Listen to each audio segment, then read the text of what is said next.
While pretend President McCain was busy dispatching pretend Secretary of Defense Lindsey Graham and pretend Secretary of State Joe Lieberman to Georgia, another member of the pretend pre-cabinet made a surprise appearance last night. Pretend Treasury Secretary Phil Gramm. It was Graham's first appearance with McCain since he supposedly left the campaign July 18th after famously calling America a nation of whiners. You may remember McCain first kept Gramm on, then dropped him as national campaign co-chair 3 days later. Fellow McCain advisor Steve Forbes told CNBC that Gramm is still advising McCain. Why does it matter? Well, like Randy Schooneman, Gramm is another lobbyist who has helped shape McCain policies that just happen to be in line with their clients. In Graham's case, defending banks from laws that might help homeowners in the mortgage crisis, a crisis Gramm himself contributed to by deregulating banks. Much like he deregulated energy trading, a move even some Republicans admit let speculators drive up gas prices.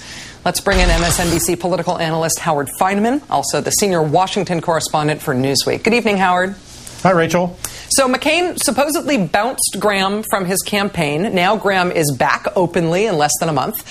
Graham's policies, Graham's politics aside, what does this process tell us about McCain and his campaign?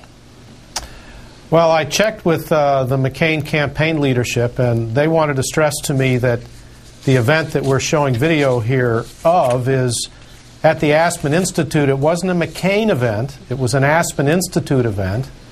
But the fact is, if John McCain had been embarrassed to have Phil Gramm and Wendy Gramm sitting in the front row out there at the Aspen Institute, I'm sure the people who run the Aspen Institute would have accommodated the wishes of John McCain and put Phil and Wendy in the back of the tent. They were right there in the front row. So I think the message that John McCain is sending, you know, don't worry, Phil, you're still in my heart and you're still giving me advice. And by the way, we've got a lot of money to raise, a lot of bundling to do between now and Labor Day, so get at it. As you mentioned, Phil Gramm's wife, Wendy, was also there with him. She's, of course, a key figure in the Enron scandal. And really, both Grahams are exemplars of D.C.'s revolving door, cashing in at big companies while, during, or after holding a political post that helps those big companies cash in. Do you see the Democrats, either Obama specifically or the Democrats generally this election cycle, heading toward a Sherrod Brown-style, Jim Webb-style populism that would give them room to rail against this as a form of corruption? Well, I think the Democrats are going to try. I think Obama's going to try. I think they've talked a lot. As a matter of fact, the Obama campaign has an ad-on now about the contributions that John McCain has received from oil industry sources as John McCain comes out with his drill policy. But it's tricky for the Democrats, and it's tricky for Obama because he's got his bundlers too. They're not precisely the same ones, although there may be some that are the same. And the Obama campaign itself, having foregone public financing for the fall campaign, is increasingly relying on a lot of the big bundlers and contributors of the same stripe as McCain. The question is whether there are as many of these kinds of out-front lobbyists operating as policymakers in the Obama campaign. And frankly, I don't see any quite as out front as people like Phil and Wendy Gramm. That policy-making aspect is, I think, exactly the political key here. I mean, the word lobbyist is supposed to be one of the boring political words that people don't get excited about. But a politician who's bought and paid for, that's still a description that gets an exclamation point from the American people.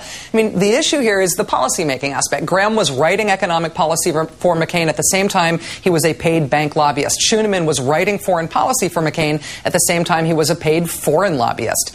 Is it an ethics issue for McCain, this impression that that the agenda of this politician could be bought and paid for rather than just a personnel issue? Well, it certainly could be. I think McCain would argue, and he does argue, that these are his policies to begin with. But that hasn't always been the case. He's switched some policy positions, and some money has flowed afterwards. Now, what's the causal connection?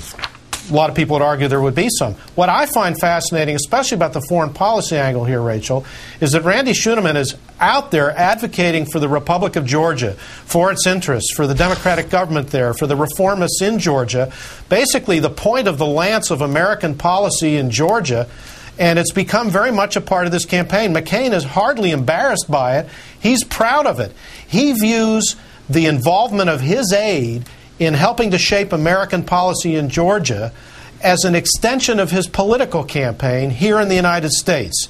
And I was at a McCain rally the other day in York, Pennsylvania, where basically McCain was proudly taking credit for being out ahead of the President of the United States in this policy, because McCain thinks it's a way he can outmaneuver Obama and paint Obama as being afraid to use military force and now afraid to confront the Russian bear that has suddenly awakened in the East. If McCain is going to be touting Schuneman that way, it's up to the Obama campaign then to pin an $800,000 price tag proudly on Schuneman's suit. Well, you can expect them to try. Yeah, we'll see. Howard Feineman of MSNBC and Newsweek magazine, thanks for joining us. Have a good weekend, Howard. You too. Thanks, Rachel.